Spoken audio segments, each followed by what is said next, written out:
I was looking at even earlier texts in the Book of the Dead. There was the pyramid texts and the coffin texts, which preceded it.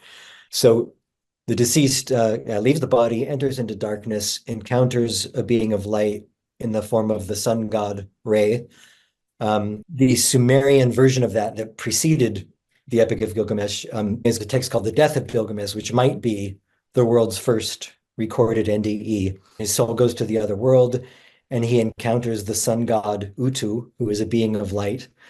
And in Mesopotamia in general, the gods are seen as radiating light.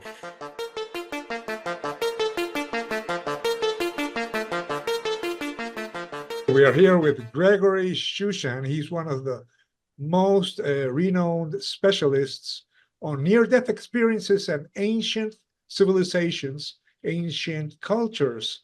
Welcome, Gregory. Thanks very much. Thanks for having me on. Well, I want to mention your main books, Near-Death Experience in Ancient Civilizations.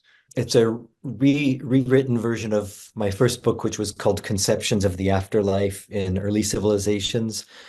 And that dealt with near-death experiences, but this one brings them forward much more, and kind of the focus is more kind of specifically on near-death experiences and how they interacted with different religious beliefs and cultural patterns in different civilizations around the world. I know you are very well familiarized with Egyptian culture.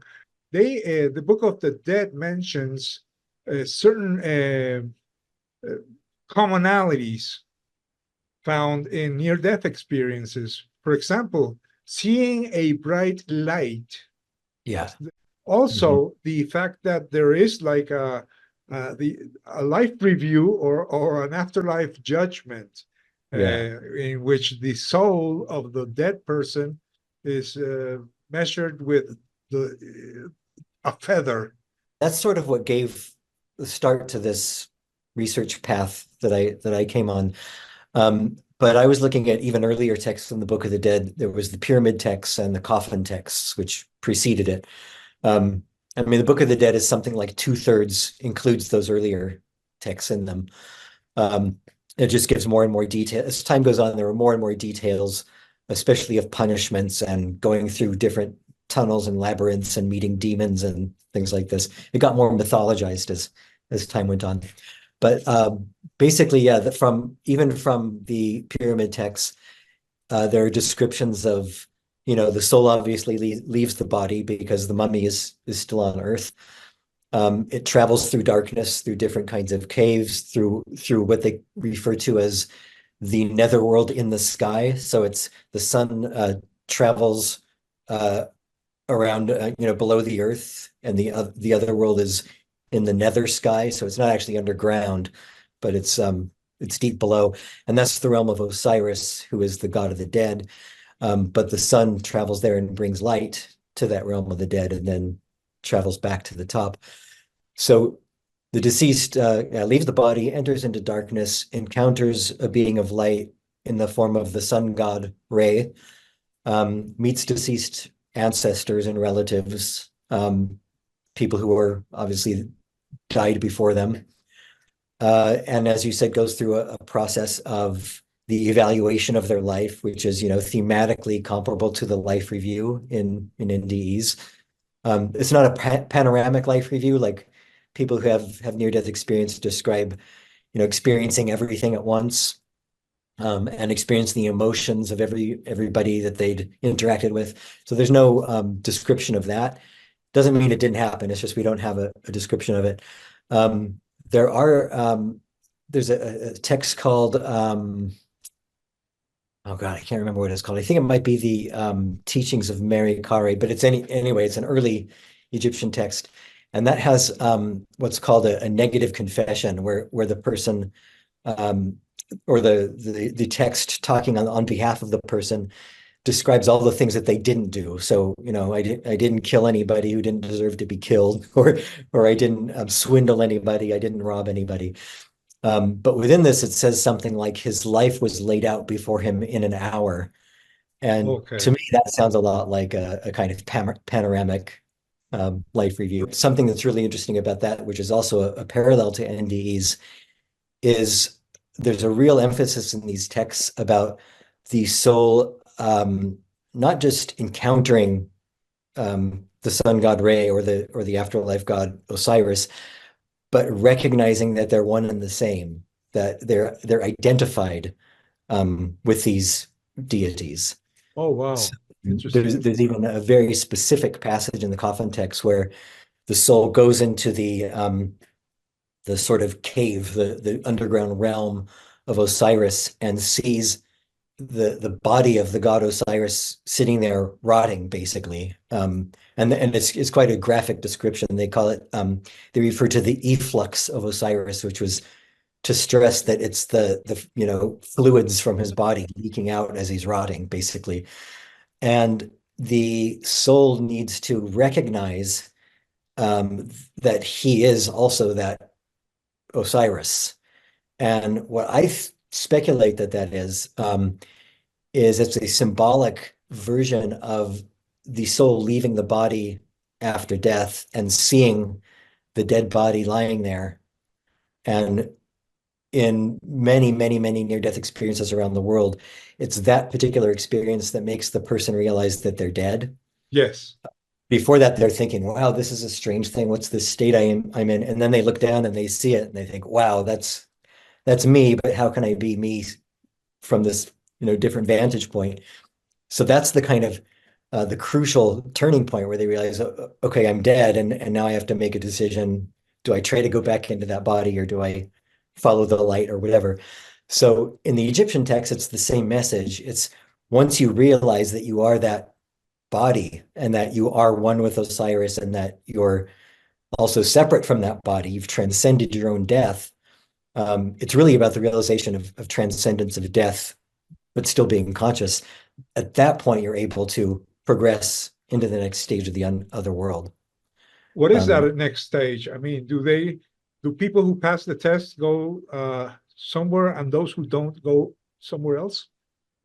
yeah, it is a bit difficult with the Egyptian text because there are references to annihilation, and so I guess if you don't pass all the different phases, then you're just obliterated, basically. Um, but there are also earlier scholars would talk about contradictions within these texts because sometimes they'll say, the divinized person will go to the field of marshes, which is this kind of paradise realm where everything's green and there's hunting and the happy hunting ground kind of thing. Okay. But then other times it will say you join the sun god on his eternal circuit through the heavens and through the underworld. So whether that field of marshes is just a stop along the way, or if it's a permanent state, and then others will say you will go and be a servant to Osiris. So I don't think these are necessarily conflicting things. I think they're either it depends on how They you can be path. like metaphors, Yeah, but yeah, they do talk about meeting your deceased relatives. they do. Yeah, yeah, So those deceased relatives must be somewhere. yeah, exactly. So, um, yeah, whether some of them get annihilated or not is it's a little bit vague. Okay, In okay. later times, for sure, with Book of the Dead onwards, the annihilation is pretty clear. But in the earlier ones, it's more of a question of, whether this traveling with the sun god is the eternal state, or if there's some other state beyond that, or what. Um, Okay. but there's various kinds of positive states that you can achieve, and there's prayers to go, be a servant of Osiris or whatever. Right. I understand that the Book of the Dead is 80% prayers and spells and things to Yeah, help to prevent your soul from being destroyed, I guess. But and it is kind of dark. I try to read it and understand it. That's why I am enjoying this conversation because right. it's Yeah, easier for someone who has studied this. And this reminds me of what Plato mentions in the Republic, the myth of Ur. right. Uh, Yeah, so it's more or less the same in. Have you studied that too? The a ancient bit. Yeah, Greeks. Yeah, in fact, right now I'm doing a new project on Greek and Roman. Well, it's going to be called Near-Death Experience in Classical Antiquity, because that's one I didn't cover in the Ancient Civilizations book. Um, Uh, that book, by just the reason for that was that I was trying to look at afterlife beliefs in mostly unrelated societies. So, um, if there were similarities that were similar to NDEs, I didn't want critics to be able to say, well, that's because the Egyptians influenced the Aztecs, because that didn't happen. okay, So interesting. yeah. So I Well, tried to do ind okay. culturally independent for the most part. Did you find out anything interesting from the Aztecs? Oh, I No? did. Yeah. Yes? Yeah. Well, for one thing, there are actually near-death experiences that were reported by early Spanish missionaries in the 16th century. Um, there are at least there's three, two of them might be the same. It's kind of difficult to determine if it's the same one, kind of elaborated and changed over time.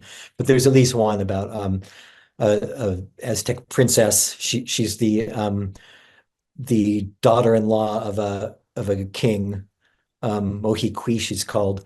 And he there's not a lot of background information. It was reported by a missionary named Bernardino de Sahagún, who was he's not only a missionary, but he was actually fairly unbiased for the time and for his function, So he was widely considered by a lot of people to be like the first objective ethnographer.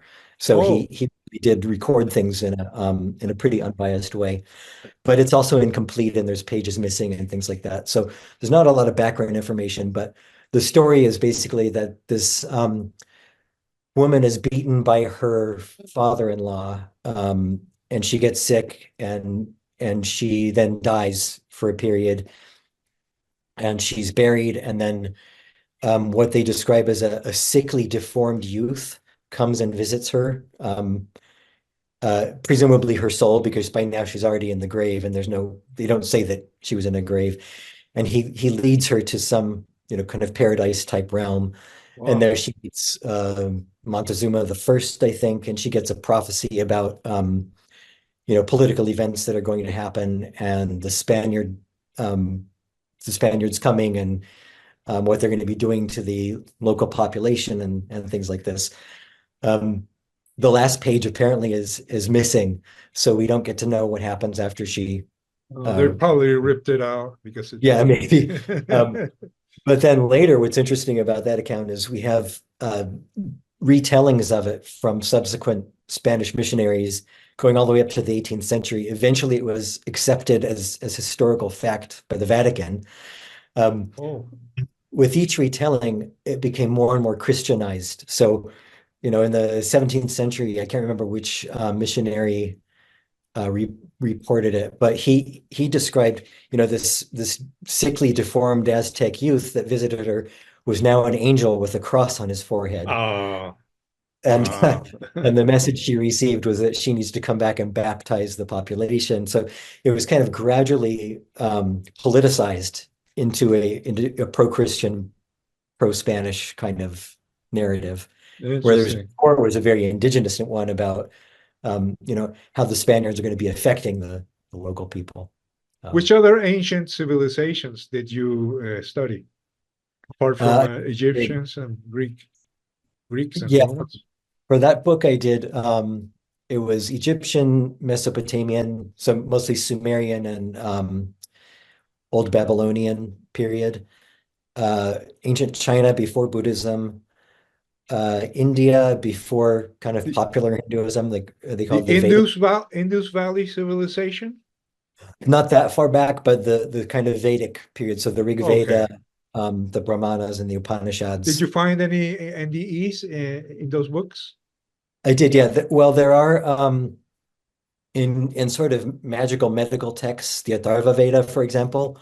There's not descriptions of NDEs, but there are medical descriptions of them happening. So they show awareness of them, even though they don't say exactly what happens during them. Okay. So they say when people die and come back to life and they've had an experience or something, but they don't go into detail. But there's this kind of strand of accounts of usually a small boy who has a near-death experience, going back from the Rig Veda all the way up through the Upanishads. Um, and it's possibly, again, possibly the same narrative being retold and elaborated on over time, or it's showing just maybe a general knowledge of NDEs, and they're basing this kind of mythological pattern on it. But it's about a little boy. The latest version is kind of the most complete. His name's Nachikitas, and he's killed by his father, and he is sent to the other world. And the god of the underworld, Yama, is not there. He didn't expect him to come, I guess, because Oh, it wasn't his time to die yet. So Yama was off doing something else, and then he arrives and he realizes that this boy's there, and he says, "Oh my God, my this lapse in hospitality. I'm so sorry. I grant you 3 wishes." So it's a oh, very much like a fairy tale kind of thing. yeah. And the boy wishes for secrets of the ritual, the fire ritual that will help him reach the other world.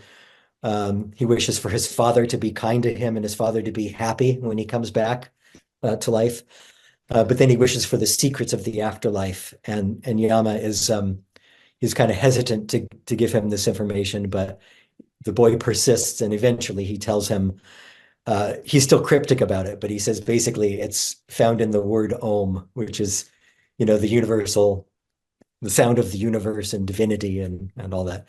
And the realization, just like with ancient Egypt, of the oneness of the self with the divine. The oneness is like a common topic then. Yeah.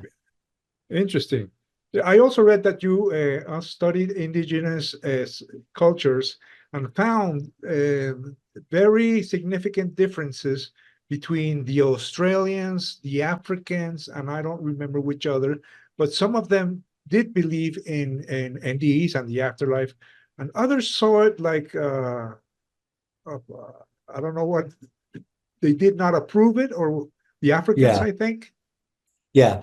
The Africans, I don't want to generalize too much because there's, Okay, parts of Africa in certain areas the where, natives that you studied but that yeah, were from some of Africa. them, and this is sub-Saharan Africa, so not Okay, really the Muslim areas at the top. Um, so yeah, Micronesians, Australians, and lots of African societies um, didn't really value NDEs as information about the afterlife. So some of the African cultures in particular, when somebody would come back from the dead, and they would see them rising up and walking around and saying, wow, I had this experience, rather than thinking uh, that's that person, that's my brother or cousin or uncle or whatever, they would think that's their body inhabited by a possessing evil spirit. oh, So they would often not even give them a chance to talk about their NDE, because they would strangle them or stone them to death or oh yeah, whatever. Yeah, because they would be seen as a threat to the community. wow. And this is tied in with beliefs about zombies and things like that, because the general belief was not so much about it's not focused on like an individual glorified afterlife in some other realm. It's more like the ancestors remain close to the village on Earth in the forest or whatever. So we need to sacrifice to them so they'll, do good things like be benevolent and maybe help the crops along or whatever, and not come and, cause mischief or, bring a plague to the cows or something like that. So that was kind of tied in with the idea that you know spirits manifesting within the community and especially within a person's body is a threat, really. Were um these ancient practices, or more or less 100, 200 years ago, or thousands yeah, of we years? don't really know how far they go back. I tried to look at the earliest evidence that we have, which was all from European explorers and Right. missionaries, and then early ethnographers. So going back to the 1700s is kind of the earliest, maybe a few a little bit earlier than that. But so we don't really know how much further Okay, back in yeah, the but there are some old references about yeah, these yeah, practices. it's mostly pre-Christian. What So about the other societies, indigenous societies that did approve or did pay interest in those in NDEs? Which were yeah, they? oh well, just briefly. So in it's an interesting pattern. So in Micronesia and Africa, especially, a burial practice involved tying the corpse up, binding them, stacking lots of stones on top of the grave. So if they did wake up, then they wouldn't be able to get out. Wow. And so there are no actual NDEs from Micronesia that I could find. Very few from Africa, and then Australia. It's this interesting situation because it seems like they had like otherworld journey shamanism, which is very much like NDEs. And so I think they didn't really make a distinction between the two types of experience. So if somebody had an NDE, they were just considered a shaman. Um, Yeah. they didn't really focus the importance didn't lie in the fact that they died and came back. It was the journey that was the thing. But I often thought that the in the prehistoric times, these people who had NDEs and came back with abilities like healing powers or telepathy or simply being able to talk to spirits or deceased, they were the shamans. They were like the wise men, yeah, and they were like the witch doctors. You know, the yeah, shamans have been given many names, but these were like the founders of the first spiritual path. You know, not everyone in the tribe had interested in those things, but they were right. like the healers, the first doctors, the first psychologists. Yeah. Well, and there's actual evidence of that. I mean, just actual accounts of that happening in Native American cultures and some in the Pacific, where a missionary would ask them, uh, what are your afterlife beliefs? And they would say, they describe them, and the missionary would say, well, how do you know? And they'd say, well, this particular person died and came back to life and told us what it was like there. And then now that person is a shaman, is one of our religious leaders. Yes, So yeah, it's all spelled out, and that's according to indigenous testimony. So from just Native Americans alone, I found about 70 examples of NDEs or references to NDEs, and then more than half of those were accompanied by statements saying, we know about the afterlife because of those near-death experiences. So they're actually were getting their afterlife beliefs from people who had these experiences. interesting. Yeah, I think that could have happened also in ancient Egypt and in For ancient sure. Yeah. Greece. So, can you tell me about your future projects and what's taking your time? Sure. Yeah. Now I'm working on the classical antiquity project. So yeah, that's comparing. Well, it's not as comparative as the other stuff. It's more kind of drilling down on that Mediterranean world of Greeks and Romans. So it's going to be looking a little bit at the differences between Greeks and Romans, if any even emerge. But really, it's kind of differences within those societies of how NDEs were interpreted. So you mentioned Democritus, for example, and his skepticism. And you mentioned the myth of Ur. So the myth of Ur, like, was Plato trying to pass this off as a genuine NDE? Um, was it based on a genuine NDE and then he elaborated it, or was it just kind of written with general knowledge of NDEs?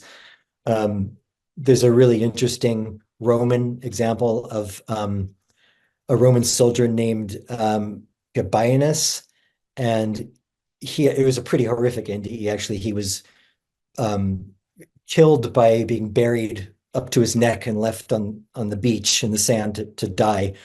And as he's dying, he called for a soldier, Pompey, to come and receive a message from him. So he dies and comes back to life, and he gives this kind of prophetic information about what's going to happen in the war. Uh, and he gives it in verse and in poetry, which is probably pretty unlikely. So we already have an example that it was, literary, turned into a literary text. But then a little bit later, it's like 30 years later, there's a literary text by Lucan called the Pharsalia, and he describes basically a totally fictionalized version of this, where the same type of prophecy is given, and it's a soldier who's brought back from the dead, and all these other things. And I think it was directly inspired by what was probably a historical NDE. So yeah, the idea is just to look at how the different ways that these civilizations responded to near-death experiences within culture and religion and politics and everything else. Because in the ritual realm, like ancient mystery cults, like the mysteries of Eleusis or Orpheus and Dionysus, they really seem to be reenactments of near-death experiences. So they involve the initiate going into a dark cave, often an artificial one, kind of an underground ritual space, and then they would be confronted by, special effects arranged by the priests, and that would involve bright lights and manifestations of a deity shining light, and then the kind of theme of the whole thing is death and rebirth. And then after going through this ritual, that was intended to promise you a more positive afterlife. So in a way, it's like the books of the dead, the Tibetan Book of the Dead. It's kind of preparing you for what's ahead, so you can die consciously and you can know what's going to happen in the other world, and be able to kind of negotiate it once you're there. Right. The same elements are found in Hermetic initiations, the Gnostics, the Freemasons, the Templars. They more or less had similar initiations. Yeah. And it is a representation of death and revival, like the Sphinx, right? That is more or less. And Jesus also mentioned, if you need to be reborn again if you want to reach the kingdom of heaven. There's this interesting apocryphal text in the Gospel of Nicodemus called the Harrowing of Hell, which describes what happened to Jesus from the time he was crucified to the time he came back. And it's essentially a near-death experience where he travels to the underworld, and he frees the souls of the poor sinners there, and things like that. But I always found it interesting that a religion that's based, revolves around the death and return of one man, doesn't really have a near-death experience as a central component to it. So I've wondered if that was maybe deleted a little bit from Christianity, because There's something. it's the idea that the only way to God is through Jesus. If you can have a near-death experience and experience God, and you don't need Jesus, then maybe that's why they There's something that I mentioned in my book, Stairway to Heaven, 25 Near-Death Experiences, about encounters with God, Jesus, and paradise. And it's the episode of the transfiguration of Jesus. He literally transforms himself into a being of light. He goes up to the mountain with some of his apostles, and he shows himself as he truly is. He became his being of light. And that description is found in the gospel. And I think that's one of the proofs. I mean, that proves that that near-death experiences and the concept of seeing a being of light, just like you mentioned in the Book of the Dead, they also saw beings of light. So this particular characteristic apparently has been going on since the beginning of times. And we now say that being of light who people see is Jesus, but I am sure that over 2,000 years ago, before the historical Jesus was born, people also saw that being of light. And some of them, like you mentioned, in times of ancient Egypt, they associated him with Ra. Yeah. But in Greece, they probably said it was Apollo. Right. And they each give that light, that being of light, which is emanates love, emanates peace, emanates supreme wisdom, and represents God or oneness. It's like a humanized form of the ethereal concept of the higher being. This Yeah. this light being has been present even in prehistoric times. Yeah. Well, there's another interesting example if you have a minute. Yeah, sure. Go ahead. You've probably know the Epic of Gilgamesh from ancient Right. Mesopotamia. Yes. The Sumerian version of that preceded the Epic of Gilgamesh, the king is called Bilgamesh, and he's believed to have been an actual historical king. And there's a text called The Death of Bilgamesh, which might be the world's first recorded NDE. Oh, yeah. And it describes him lying on his deathbed, and his soul goes to the other world, and he encounters the sun god Utu, who is a being of light. And in Mesopotamia in general, the gods are seen as radiating light. But what's really interesting about this from an NDE perspective is often in near-death experiences, as you know, that being of light kind of assists in the life review. Right. And in this example, it's the sun god Utu who brings about the kind of evaluation of his life and the review of his deeds by the panel of the gods in the other world. Also, there is a life review in that story too. Yeah, again, not a panoramic one, but it's Okay. assessing his deeds before they decide what to do with him. And then he becomes semi-divine himself, and he becomes a judge in the underworld. He comes back to life to prepare his his funeral and his belongings, and then he dies to. But they to took that out from. It's not present in the Gilgamesh legend. Not entirely. Yeah, it's more kind of fleshed out in That's this interesting. story. I'll look it up. Yeah, that's fascinating. I really enjoy this conversation with you. I hope we Thanks. can continue talking about other topics. Today we covered mostly Egyptian NDEs and ancient cultures, but I'm sure we can talk about many other things that you are working on, especially the Greek and Roman. That would be really interesting to discuss one of these days. Yeah, that's in the early. I still have a couple of years left to do that project. So Okay, well, let me know. yeah, I will. Thanks. Thanks a lot. This has been the A.J. Parr Spiritual Journalist Podcast. Please like, share, and subscribe.